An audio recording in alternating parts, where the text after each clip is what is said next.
Children, today we will discuss a short story from Class 6 Supplementary, A Pact with the Sun. The short story, the name of the short story is The Old Clock Shop. This story revolves around many good qualities. To mention a few, when we finish reading the story, we will realize the importance of these two qualities that I have written here in the board. Number one, calmness in troubled moments. When we face some bad situation, if we are calm enough, if we are not afraid, then we can solve the problem very easily. Number one. Number two, goodwill towards all. If we are kind to the needy people, if we do good things for others, good things will return to us. This is number two message that we get from the story that we are going to read now. And the story is The Old Clock Shop. Let's start and enjoy the story. Christmas Eve had arrived. So it was the Christmas time now. One day before the Christmas. And people were buying their clothes. They were doing shoppings. And it was winter time, as you know, winter. When it's winter, the whole place is covered with snow. We have an old person called Ray. He is an old, deaf, and he cannot even speak. He owns a clock shop. He owns a clock shop, So, people, Christmas Eve, they came, they buy their materials, and after that, it was time for all the people to go back to their homes after shopping. Ray's shop, his shop was the only one that was open that time. And Ray was working. Ray was working on a clock he had sold that day. He was working, he was repairing that clock that he sold that day. Then, after he finished working or repairing the clock, he was about to close his shop. Suddenly, he can feel, a cold rush of air. Suddenly, he can feel a cold air coming from the front door of his shop. Then he turned away. Then when he turned away, he saw two men. Two men he saw. One man was about 50 years old. Another man was around, 20 years old. The 50-year-old man was already inside his shop when he turned away his face. And the younger man, around 20 years old, that shopper was standing in the front door. The older man approached the counter with no sign of friendliness in his eyes. When Ray looked at the older man, the man looks very, very dangerous. Ray was able to hide his growing fear as he slowly pushed a notepad and a pencil across the counter. Notepad, Ray was. If you remember, Ray is a deaf fellow. He cannot speak. So he used this notepad and pencil to communicate with other people. So he pushed, or he kept the notepad and the pencil on the table, on the counter. He smiled, as his habit. He smiled at the unfriendly face of the old man. Then he pointed to his ear and shook his head from side to side. Then what did he do? He just like this. He pointed to his head, to his ear, meaning thereby he just said that I cannot speak, I cannot even hear.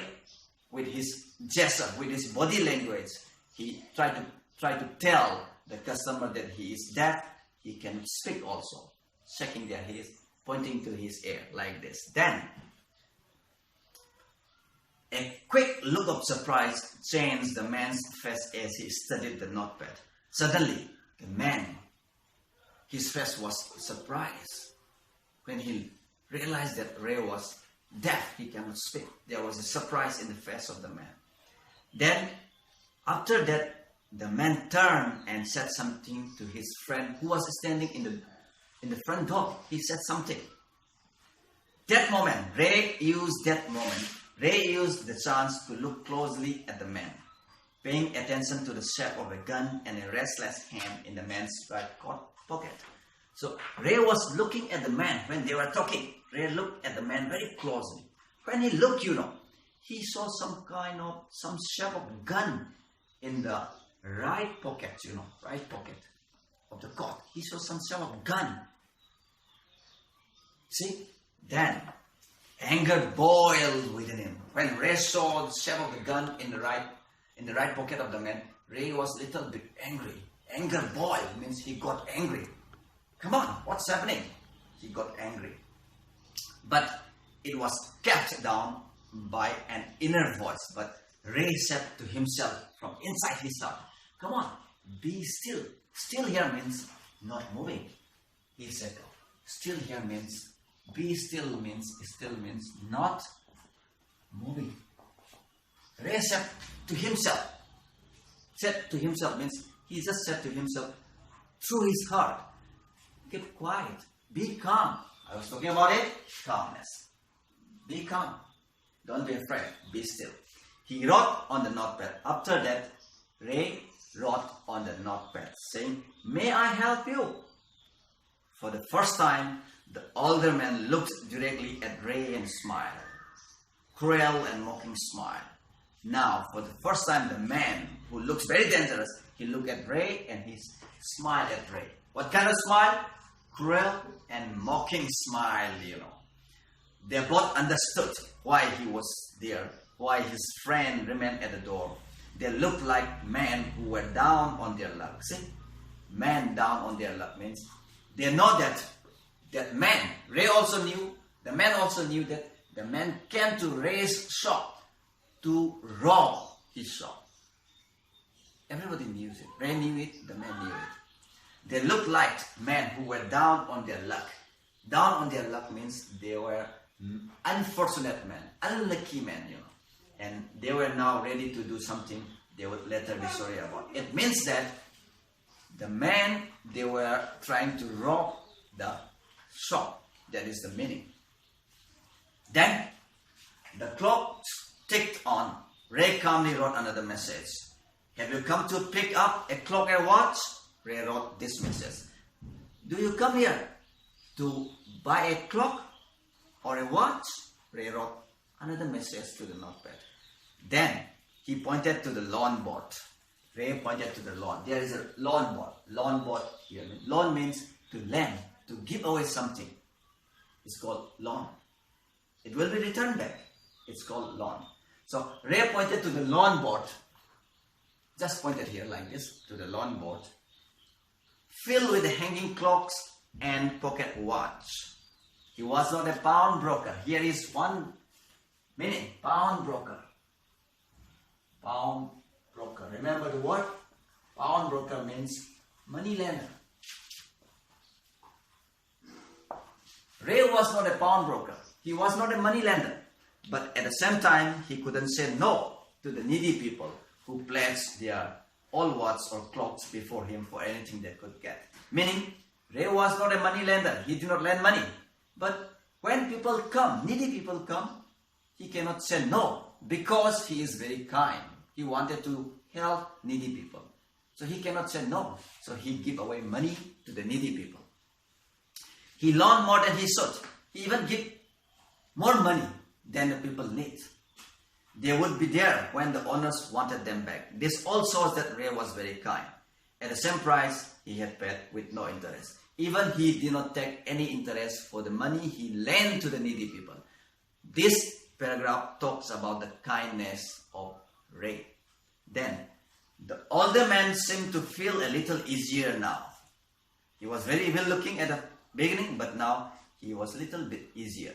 Took out his hand from his pocket, quickly looked at the watch on his wrist. Then he just looked at his wristwatch. Then he says, "How much will you give me for this?" he says. The man wrote on the notepad, "How much for the watch I have?"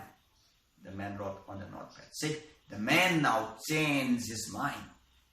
He wanted, in the beginning, he wanted to rob the shop.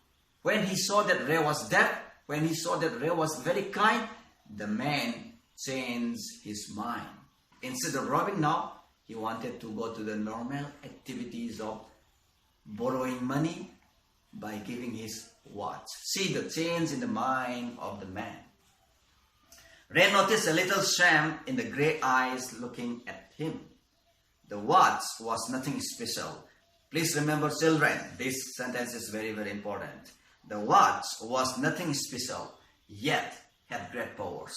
The watch was not costly, but that watch is very, very powerful. In what sense it is powerful? Because the watch was something that is in exchange of the bad situation. Because of the watch, the man was saved from doing something bad. Knowing that great need had brought the man to his shop in the first place, Ray asked, "How much do you need for the watch?" The reply came back on the notepad. "Whatever is worth. I don't know, whatever is worth. Give me. I don't have any particular amount of the money. Please give whatever is worth of that watch," the man wrote in the notepad. Ray reached into his cash box, pulled out $50 note. Now Ray gave $50 to the man, passed it to the man's hand. As they shook hands, now they were shaking hands, Ray looked into the man's eyes. They seemed to say, again, "Thank you." As Ray gave $50 to the man, they were shaking hands, and it seemed that the man was saying thank you. Remember, Ray cannot hear, he cannot speak, so it seemed to say thank you. That is the word. They both knew the watch wasn't worth that much. Before turning to leave, the man wrote, "I will be back to pick it up as soon as I can. Merry Christmas." Here, children, see, the man had completely changed his mind. He even wished Merry Christmas to Ray. In the beginning, he came to rob the shop. Now, he became a friend. Because of what? Because Ray was very, very, very goodwill towards everybody. He was ready to help everyone who is in need. That is the importance of the lesson. The little story ended on the half hour with the clocks striking all together. The timepiece means clock, watch. The timepiece, which had been looking on silently all the while, rang out the time with such feeling that even Ray thought he could hear them. All the timepiece, the clock, the watch, they were ringing, kang, kang, kang. And even Ray, who could not hear anything, he thought that he can hear the sound of the ringing watch and the clock. Meaning, everyone was very happy. Everyone was at peace. No trouble at all. That is the meaning. Their sweet musical message was filled with hope. The timeless message of peace on earth. This is the message of this story. Peace on earth, goodwill towards all, was felt by three men who stood in the old clock shop. This comes to the end of the story. But before we wind up, let's very quickly do a recap of the story, summary of the story. This is a short story about the interaction of people and how festive season bring well-being to them. In this story, there is an old-deaf person named Ray. He repairs watches in his shop in Salt Lake City, USA. He also purchases watches from people who need money. The story begins with the festive environment of Christmas. People were purchasing goods, accessories for their Christmas. It was late night and Ray decided to close his shop. An old person with the intention to rob the shop entered the shop. The old man was accompanied by another 20-year-old boy who stood at the door. Nervous, Ray managed himself and offered assistance by writing on the paper, "May I help you?" The old man gave a cruel, mocking smile. Ray understood his behavior and tried to divert his mind. He asked the old man whether he has come to pick up a clock or a watch. Ray used to offer money for needy people for pawning their watches. People used to come and take their watch by repaying the money. The old man became less stressed and sold his watch. Ray gave $50 note to the old man. Then the old man took the note and wrote, "He will come back and take the watch. Merry Christmas." Suddenly, clock started ringing. Though Ray could not hear the ringing, all three understood goodwill and hope. Thank you everyone once again.